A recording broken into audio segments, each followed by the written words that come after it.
आज हमारी अल्हम्दुलिल्लाह केमिस्ट्री की तीसरी क्लास है और आज उम्मीद है कि चैप्टर नंबर 1 का एंड हो जाएगा और इंशाअल्लाह ताला चैप्टर नंबर 2 हम स्टार्ट करने जा रहे हैं। तो चैप्टर नंबर 1 में जो अहम टॉपिक्स थे वो हमने पढ़ लिए हैं। अभी जो हम लोग आज एक अहम टॉपिक बचा है चैप्टर नंबर 1 में से, वो है साइंटिफिक अप्रोच इन केमिस्ट्री। तो all of you please open your books and please focus on the topic of scientific approach in chemistry. आप सब लोग निकाल लें अपनी बुक्स और इसमें साइंटिफिक अप्रोच इन केमिस्ट्री का जो टॉपिक है उस पर आ जाए।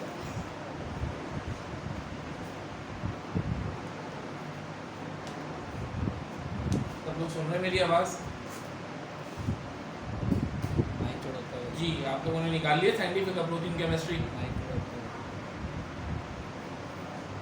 आवाज़ आ रही है बेटा मेरी? जी, क्लियर आ रही है? तो साइंटिफिक अप्रोच इन केमिस्ट्री जो आप लोग निकाले हुए हैं, इसकी उर्दू है कीमिया में साइंसी तकारुब। इट मीन्स दैट साइंस में हम कौन से जो स्टेप्स हैं उनको फॉलो करते हुए एक फाइनल डिसीजन लेते हैं, फाइनल नतीजे पर पहुँचते हैं। उस तमाम टॉपिक को, उस तमाम बातों को इस टॉपिक में डिस्कस किया गया है, बताया गया है। वैसे तो कई मराहिल होते हैं, लेकिन जो अहम मराहिल है उसमें यहाँ पे 4 जो है वो डिफ़ाइन किए गए हैं। तो आपके सामने इस वक्त नज़र आ रहे होंगे लिखे हुए, और वैसे भी मैंने बोर्ड पे मेंशन किया हुआ है, अगर आप देखने जाए तो देख सकते हैं। फर्स्ट जो हमारा टॉपिक है इस साइंटिफिक अप्रोच इन केमिस्ट्री का, वो है ऑब्जर्वेशन। आप सब लोग बुक में भी टैली कर सकते हैं। ऑब्जर्वेशन देखा आप लोगों ने? नंबर 1 जो टॉपिक है ऑब्जर्वेशन। सेकंड जो टॉपिक है हमारा साइंटिफिक अप्रोच इन केमिस्ट्री का, वो सेकंड टॉपिक जो है वो है hypothesis.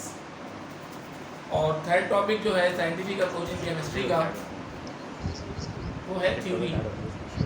And the fourth and last topic of scientific approach in chemistry is scientific law. अब मैं आपको इनकी उर्दू भी बताता चलूँ साथ के साथ ही। नंबर 1 जो है ऑब्जर्वेशन, इसकी उर्दू है मुशाहिदा। आप लोग चाहें तो मेरे साथ साथ लिख भी सकते हैं।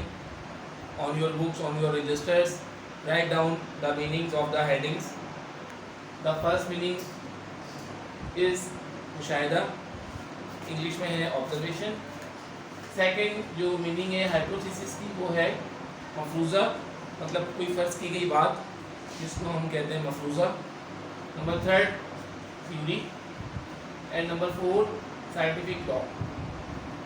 अब मैं आपको इन हेडिंग्स के बारे में भी समझाता चलूँ, बताता चलूँ कि इन हेडिंग्स में हम क्या याद करेंगे, क्या पढ़ेंगे और क्या लिख कर आएंगे if it comes in the examination of board. यानी अगर ये सवाल पेपर में आ जाता है, बोर्ड में आ जाता है, तो आपने क्या उसके हेडिंग में लिखना है और क्या उस बारे में लिखना है वो मैं आपको बता दूँ। लेकिन उसके लिए समझना बड़ा ज़रूरी है।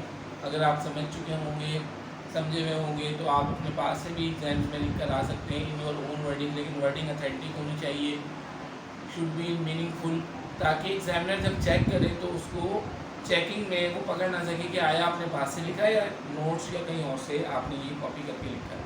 तो आपको ज़ाहिर है एक चीज़ याद होनी चाहिए कि जब हम समझ रहे हैं एक चीज़ को, तो समझने के बाद इतनी पावर आपके अंदर हो कि वो आप लिख सकें अपनी वर्डिंग में, और वर्डिंग ऐसी हो जो अट्रैक्टिव हो और मीनिंगफुल हो।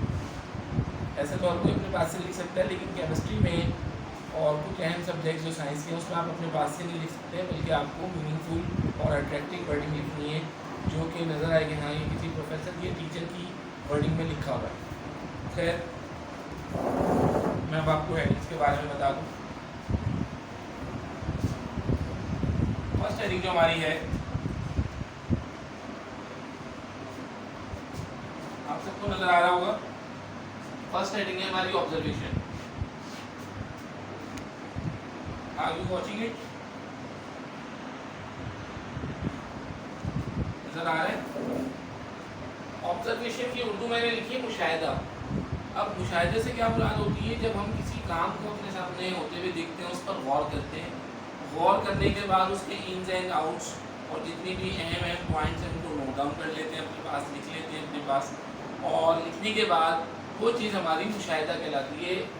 इट जस्ट मीन्स दैट कि मुशाहिदा किसे कहते हैं, जब हम किसी काम को अपने सामने होता हुआ देखते हैं और अपनी नॉलेज के मुताबिक उसकी तमाम बातों को अपने पास लिख लेते हैं, अहम पॉइंट्स को नोट डाउन कर लेते हैं, वो चीज़ हमारी ऑब्जर्वेशन या मुशाहिदा कहलाती है। जस्ट लाइक अगर आपके सामने एक एक्सपेरिमेंट हो रहा है और एक पेंडुलम है, वो पेंडुलम आप मूव करवा रहे हैं टाइम के लिहाज से, उसने कितनी जो है वो अपनी सर्कुलेशन मुकम्मल की, वो आपने देखा कि 20 सेकंड में वो कितनी दफ़ा अप एंड डाउन गया। आपने देख लिया जनाब टाइम जो था 20 सेकंड था और उसमें ये 5 दफ़ा अप एंड डाउन गया या 10 दफ़ा ये अप एंड डाउन गया, ये आपकी क्या कहलाएगी? ऑब्जर्वेशन।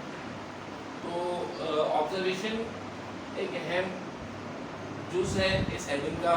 ऑब्जर्वेशन की मदद से हम पता लगाने में हमें मदद मिलती है कि भाई इसकी सबसे पहली ऑब्जर्वेशन को लाओ, ताकि हम एक नतीजे पर जो पहुँच रहे हैं तो सबसे पहली ऑब्जर्वेशन की वो क्या थी वो तो हम पता चले। उसके बाद सेकंड जो है वो हाइपोथेसिस है। हाइपोथेसिस की उर्दू है मफरूज़ा, मतलब फ़र्ज़ की गई कोई बात। जब आप एक ऑब्जर्वेशन ले लेते हैं तो ऑब्जर्वेशन लेने के बाद आपको एक नतीजे पर पहुंचना होता है, तो ज़ाहिर है नतीजे पर पहुंचने से पहले हम एक बात को फ़र्ज़ कर लेते हैं कि हाँ यार ये ऐसा हुआ तो ठीक है, ये वाकई में ऐसा था या नहीं था उस पर हम बाद में देखेंगे, लेकिन हम फ़र्ज़ कर लेते हैं कि फ़िलहाल ऐसा है। उस बात को हम कहते हैं हाइपोथेसिस या मफरूज़ा। अभी तक हम लॉ की तरफ नहीं गए, अभी हमने सिर्फ एक बात को फ़र्ज़ किया। किसकी मदद से फ़र्ज़ किया है? ऑब्जर्वेशन की मदद से। ऑब्जर्वेशन ही नहीं लेते तो आपके पास मफरूज़ा कहाँ से आता है, हाइपोथेसिस कहाँ से आता है? तो पिछली तमाम हेडिंग्स का अगली तमाम हेडिंग से बड़ा गहरा ताल्लुक है।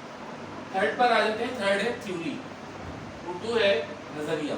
थ्योरी किसे कहते हैं? वैसे भी बहुत सी थ्योरीज हैं। टू नेशन थ्योरी आप लोगों ने पढ़ा होगा, कायदे आज़म ने पेश की थी before the establishment of Pakistan, जिसको हम उर्दू में कहते हैं दो कौमी नज़रिया।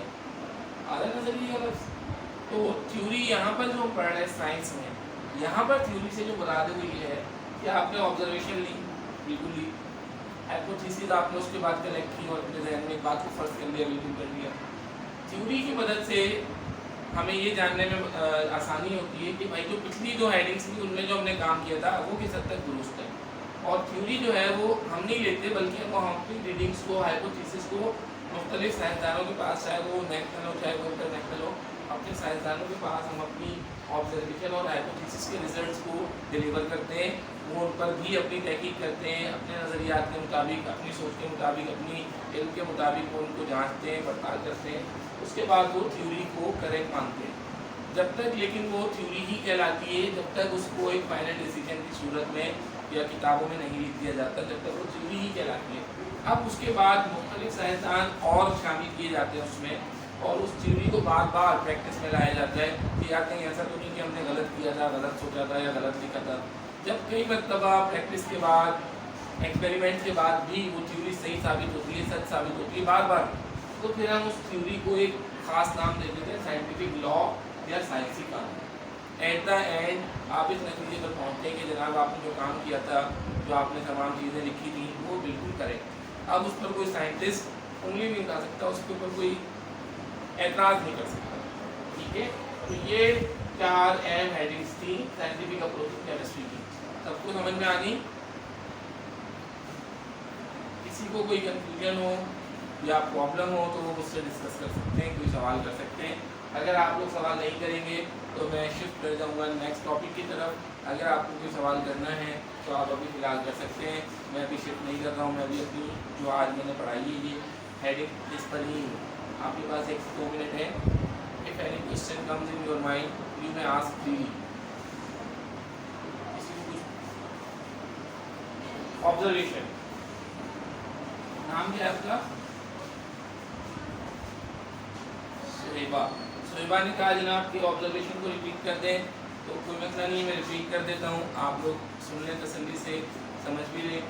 ऑब्जर्वेशन की उर्दू है मुशाहिदा, और मुशाहिदा या ऑब्जर्वेशन हम किसे कहते हैं? जब हम अपने सामने किसी काम को होता हुआ देखते हैं, चाहे वो जनरल वर्क हो, चाहे वो टेक्निकल वर्क हो, चाहे वो एक्सपेरिमेंटल वर्क हो, अपने सामने जब हम उसको होता हुआ देखते हैं तो हम उसके इन एंड आउट्स को लिख लेते हैं, अपनी सोच के मुताबिक, अपनी अहलियत के मुताबिक तमाम चीज़ें नोट डाउन कर लेते हैं। ये काम कब शुरू हुआ, कब ख़त्म हुआ, कितने इसमें मेजरमेंट्स थे, क्या इसमें खामियाँ थी, क्या खूबियाँ थी। अगर कोई प्रैक्टिकल वर्क हो रहा है तो उस प्रैक्टिकल के बारे में तमाम चीज़ें लिख लेते हैं कि इसमें हमने जो जो एपरेटस यूज़ किया वो कौन सा था, उसकी मेजरमेंट क्या थी, उसके रिजल्ट्स क्या थे। वो सब चीज़ें लिखने का नाम ऑब्जर्वेशन। अंडरस्टूड बेटा? क्लियर हो गया? और किसी को अगर किसी और हेडिंग के बारे में पूछना है आई कैन एक्सप्लेन इट, नहीं तो फिर ये है कि आप लोगों को मैं बताता चलूँ चैप्टर नंबर 1 का एंड हो चुका है। आप लोग तमाम काम अपने रजिस्टर्स में कर लें। मैंने आपको बताया था ब्लू एंड ब्लैक मार्कर की हेडिंग्स जो है वो आपने यूज़ करनी है। ब्लू पेन से आपने तमाम हेडिंग्स को लिखना है, जो जो मैं समझाता हुआ चल रहा हूँ। ये तमाम इम्पोर्टेंट हेडिंग्स हैं और इसमें कोई शक नहीं है कि तमाम हेडिंग्स पेपर में आने लायक है। मतलब ऐसी कोई हेडिंग मैं नहीं पढ़ा रहा हूँ जो पेपर में ना आती हो या कभी ना आई हो। तो आप लोग ये ध्यान में रखें, इंपॉर्टेंट चीज़ें आपको समझाई जा रही हैं जिनको आपने बड़े एहतमाम के साथ अपने रजिस्टर्स में लिखना है और याद भी कर लेना है। ये मैं आपसे पहले दिन से कह रहा हूँ, रेगुलर क्लास नहीं हो रही है आपकी, वीकली 2 डेज क्लास हो रही है, तो आपको जाहिर सी बात है साथ के साथ याद भी करते हुए चलेंगे। ठीक है, इस वक्त हम चल रहे हैं अब चैप्टर 2 की जानिब और चैप्टर 2 में सबसे पहला जो टॉपिक है वो है केमिकल रिएक्शंस।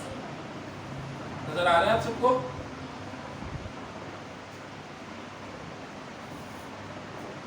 ऑडियो मेरे पास किसी की भी नहीं आ रही है, सिर्फ सोएबा ने अभी सवाल किया था। सबको नजर आ रहा है? आवाज आ रही है जी? चैप्टर 2 का नाम बताएं, अच्छा देख के जल्दी से। क्या ठीक है, इसका मतलब बुक है आपके पास। और किसी ने जवाब नहीं दिया मुझे। अच्छा, केमिकल कॉम्बिनेशन का पहले मैं आपको बता दूं थोड़ा सा, ये टॉपिक तो मैं भी समझाता हूँ। चैप्टर नंबर 2 का जो नाम है उसकी उर्दू आपको पता है, केमिकल कॉम्बिनेशन को उर्दू में क्या कहते हैं?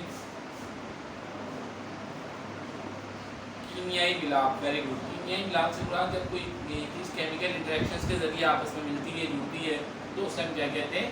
Chemical combination. एक फिजिकल कॉम्बिनेशन भी होता है और फिजिकल कॉम्बिनेशन में और केमिकल कॉम्बिनेशन में फ़र्क है। और यहाँ पर जो हम केमिकल कॉम्बिनेशन पढ़ रहे हैं उसमें केमिकल कॉम्बिनेशन के कुछ रूल्स होते हैं, कुछ लॉज होते हैं, कुछ बातें होती हैं जो इस चैप्टर में आपको बताई जा रही है। ज़्यादा नहीं, बहुत थोड़े अंदाज में बताई जा रही है, क्योंकि ज़ाहिर है अभी तो आप चैप्टर नंबर 2 पर हैं, वैसे भी आप लोग 9th क्लास में हैं। इसकी जो गहराई वाली बातें हैं, डीप थिंकिंग वाली बातें हैं, वो आप इन द नेक्स्ट क्लास पढ़ेंगे। फिलहाल हम चलते हैं इसके फर्स्ट टॉपिक की तरफ, वो है केमिकल रिएक्शंस। आप लोगों को नज़र आ रहा है अपनी बुक में first topic chemical reactions. Urdu लिख लीजिएगा, केमिकल रिएक्शंस की उर्दू है कीमियाई तामुलात। केमिकल रिएक्शंस की उर्दू है कीमियाई तामुलात। लिख लिया आप सब लोगों ने? उर्दू लिख लीजिएगा, केमिकल रिएक्शन की उर्दू है कीमियाई तामुलात। और यही मैं आपको आज समझा रहा हूँ कि what is called chemical reaction. सब लोग रेडी हैं? मैं आपको एक्सप्लेन कर दूँ। फौरन जवाब दिया करें मुझे, आप लोग बड़ा लेट जवाब देते हैं जिससे आपका टाइम मुतासर होता है। जी ठीक है। Now I am going to first heading of chapter number 1 which is called chemical reactions. Chemical reactions किसे कहते हैं? मैंने भी बताया उन्होंने कि मैं मामला जब 2 या 2 से ज़्यादा एलिमेंट्स आपस में केमिकली रिएक्ट करें और रिएक्ट करने के बाद वो एक नई प्रोडक्ट बना लें, तो वो प्रोसेस या वो अमल या वो मज़हर क्या कहलाता है? केमिकल रिएक्शन, कीमियाई तामुल। इसके अंदर बड़ी इंटरेस्टिंग बात ये कि इसकी 2 जो है वो आपके सामने चीज़ें लिखी हुई है, रिएक्टेंट्स, प्रोडक्ट्स। इनके बारे में मैं भी बताता चलूँ आपको। कीमियाई तब्दीली से पहले बिफोर द रिएक्शन जो चीज़ें रिएक्ट कर रही थी आपस में, अभी मतलब प्रोडक्ट हासिल नहीं हुई, अभी अपने चीज़ों को कलेक्ट किया है, अपने सामने रखा है, रिएक्ट नहीं करवाया, तो वो चीज़ें क्या कहलाएंगी? रिएक्टेंट्स। यहाँ पर जो मैंने एग्जाम्पल आपको लिखी है वो अमोनिया गैस के लिखे हैं। NH3 जो है वो फॉर्मूला है अमोनिया का। तो इसमें 2 एलिमेंट्स आपके सामने मौजूद हैं। First one is nitrogen, then second one is hydrogen. मैंने बैलेंस भी कर दिए ताकि आपको कोई प्रॉब्लम ना हो। नाइट्रोजन इसका फर्स्ट रिएक्टेंट है, हाइड्रोजन इसका सेकंड रिएक्टेंट है।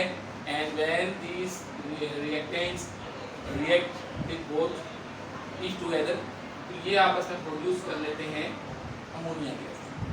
ये बना लेते हैं अमोनिया गैस। और अमोनिया गैस जो है वो आपके सामने उसका डेली लाइफ से बड़ा गहरा ताल्लुक है। अक्सर लेबॉर्ट्रीज में, अक्सर कंपनीज में तो फ्रिज में भी भरी जाती है क्योंकि कूल होती है, ठंडी गैस। एक और गैस भी भरी जाती है रिफ्रिजरेटर वगैरह में, रेफ्रिजरेटर वगैरह में, फ्रीऑन गैस।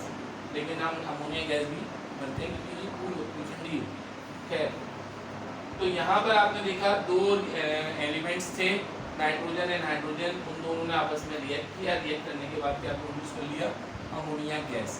तो ये हमारा क्या कहलाएगा, एक प्रोसेस केमिकल रिएक्शन, जिसमें दो रिएक्टेंट्स थे, 3 भी हो सकते हैं, 4 भी हो सकते हैं, नो प्रॉब्लम। रिएक्टेंट्स की तादाद बढ़ भी सकती है लेकिन 2 से कम नहीं हो सकती। पहले एक होगा, 2 एलिमेंट होगा ना, वो रिएक्ट किससे करेगा, 2 से कम नहीं हो सकती, लेकिन हाँ 2 से ज़्यादा ज़रूर हो सकती है। इतनी भी ज़्यादा नहीं कि आप कहें 8-10 हो, लेकिन होती है 2 से ज़्यादा, 3, 4, 5। इसके बाद law of conservation of mass आपके जो है वो नेक्स्ट हेडिंग है, second heading, law of conservation of mass. नजर आ रही है आप सबको, बुक में चेक कर लें, अपने लिखी हुई है। सब लोग मुझे देख के बताएं बेटा, अपनी बुक में law of conservation of mass नजर आ रहा है, लिखा हुआ है। तो law of conservation of mass की सबसे पहले आप लोग उर्दू लिख लें। उर्दू है इसकी, कानून बकाए कमियत, ब्रैकेट में लिखिएगा मादा, कानून बकाए कमियत, ब्रैकेट में लिखिएगा मादा। और law of conservation of mass का जो स्टेटमेंट है, आपको वो पढ़ रहा हूँ, उर्दू आप सब लोगों ने लिख ली।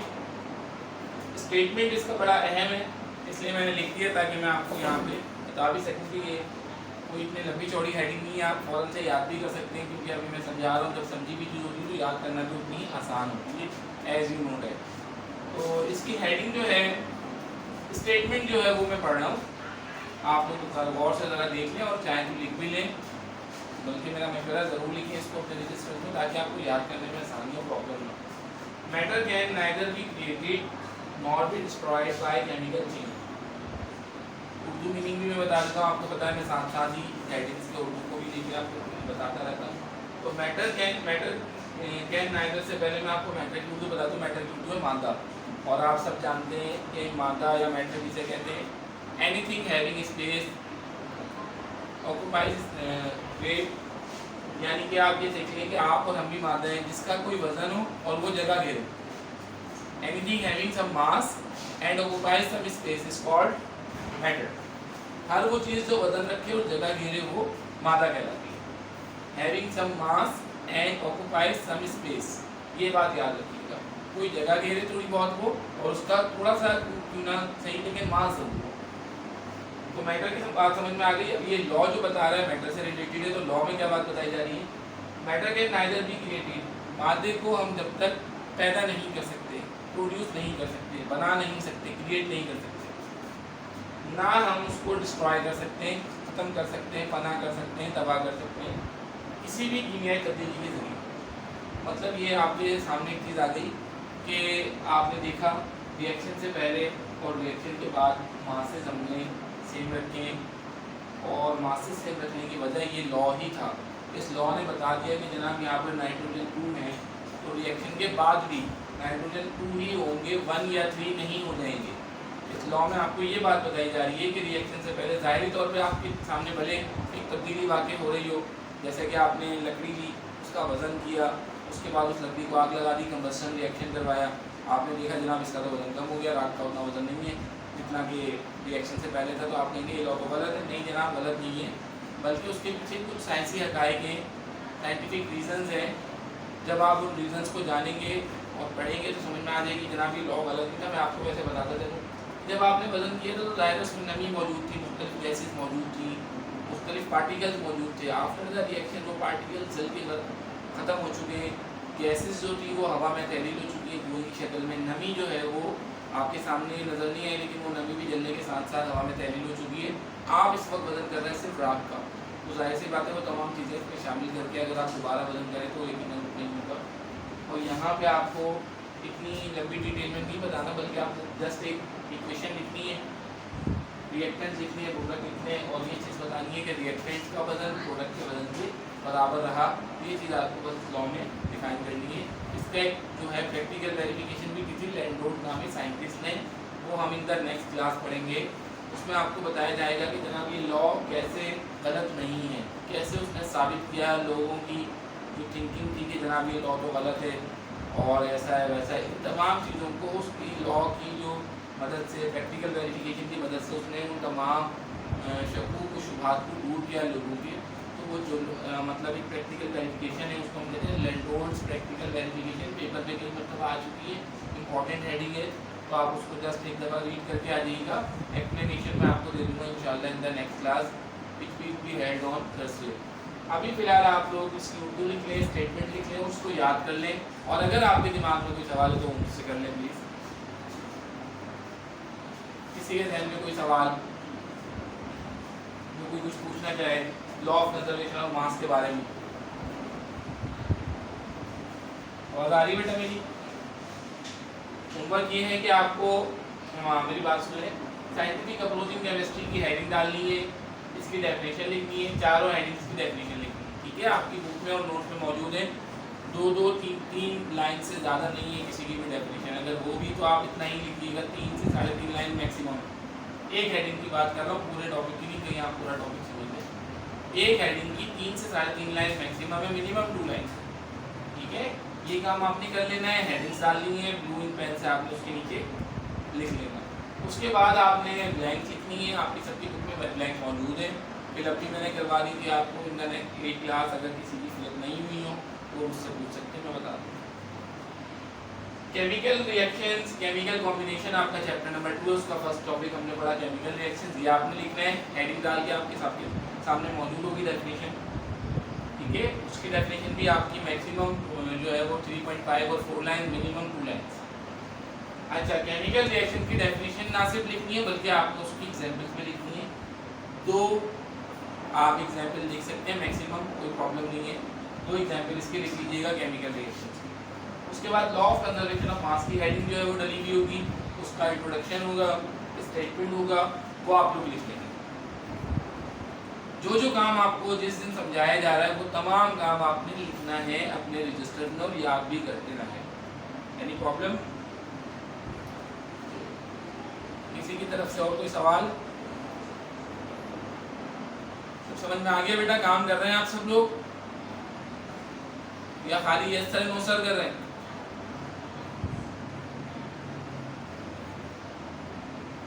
सब लोग काम कर रहे हैं, याद भी कर रहे हैं बेटा? समझ में आ रही है केमिस्ट्री आपको? ठीक है। अगर कोई प्रॉब्लम हो तो उससे आप अभी पूछ लीजिएगा, बात के लिए कुछ नहीं रखिएगा, एंड टू एंड अपनी प्रॉब्लम्स को क्लियर करते चलें, ताकि जब हम टेस्ट की तरफ जाएं तो आप ये ना कहें जनाब ये चीज़ तो हुई भी नहीं है, ये चीज़ समझ में नहीं आएगी, ऐसा नहीं होगा। कंप्लीट एंड क्लियर काम हैंड टू हैंड आप लोग करते हुए चलें, चाहे वो लर्निंग वर्क हो चाहे वो रिटर्न वर्क हो, ठीक है जी? जी, ये भी आपका होमवर्क, ठीक है बेटा? अब मैं लीव कर रहा हूँ क्लास को, और किसी को तो कुछ नहीं पूछना?